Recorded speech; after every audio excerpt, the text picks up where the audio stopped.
In April of this year, we had a surprise given to us at the Silicon Valley Community Foundation Board of Directors. We read in the Chronicle of Philanthropy an article that detailed just absolutely horrible workplace conditions, constant sexual harassment, bullying, racism, and even worse reports that when they made complaints that these employees' cases were being dismissed. To our dismay, we discovered that those claims were being made against our organization, against the nonprofit that we run.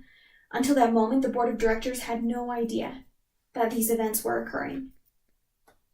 Well, things immediately began to happen, and we want to address some of those steps that we took, and we want to correct any misunderstandings or misinterpretations that may have occurred throughout this process. First of all, the board of directors would just like to make clear that they had no idea that these things were occurring.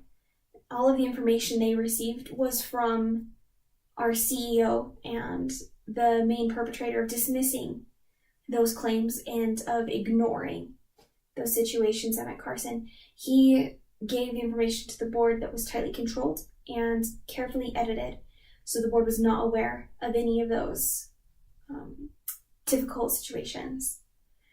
But as soon as the board heard about what was going on, they placed him on paid leave, and they hired an outside firm to come and evaluate the organization to help us establish policies and procedures so that things like this couldn't happen again. As a result, also, Mr. Carson is no longer working for us.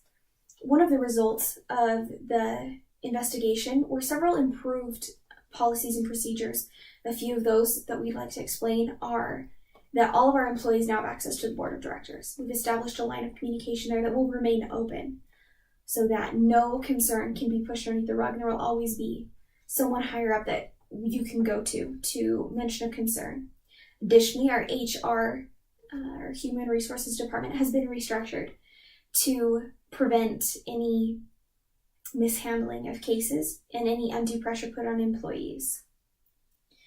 Over the course of these past few months, as we've been making those changes, as we've been waiting for the results of the investigation, we've received much criticism, and we wanted to address a few of the major issues. First off, in the letter originally released in the Chronicle, written by those 25 employees, and then again in a letter written by 65 current employees, they called for us to fire him at Carson's immediately. As a board, we decided to put him on paid leave for many reasons.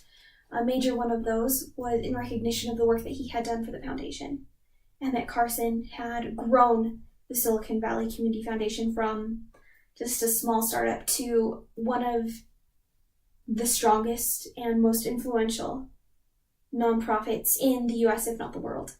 And we wanted to respect the good that he'd done and give it time to find out everything that had occurred, to find out the depth of the claims, find out exactly who was responsible for that. As a result of those investigations, as we've said, Mr. Carson no longer works for us.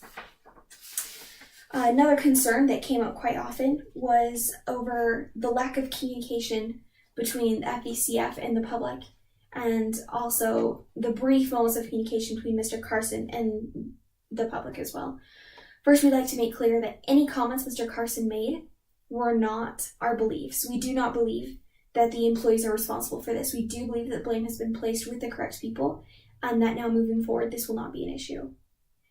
We also wanted to make sure that anything we did say was completely accurate and correct, and that we had evidence behind it to support what we were saying so that we could make the right decision.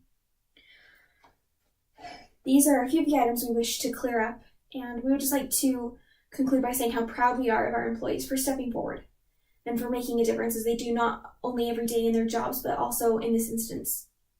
We're grateful for the support of the community as we have been going through this. We are now looking for a new CEO that will help us move forward even stronger into the future and will prevent any moments like this from happening again.